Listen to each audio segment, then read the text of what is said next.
board members asked, and maybe in a cheering up kind of method, with some quoting Bill Gates or somebody that said, if you haven't failed, then you're not learning, or it's a paraphrase of the quote. And I remember your reply, and I have it written as a quote because I want to put it on a placard.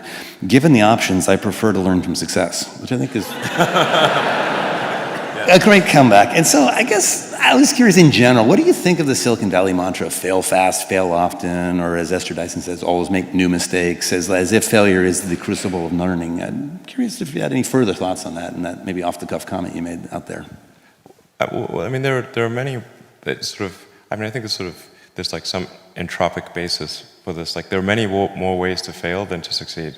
So you have to explore, particularly like for a rocket, there's like 1,000 ways a thing can fail and like one way it can work.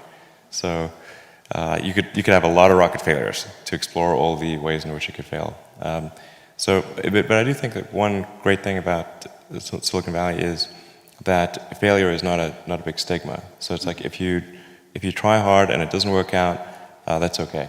Like, you can learn from that and do another company, and it's not a big deal. And I think that's really one of the great things about Silicon Valley.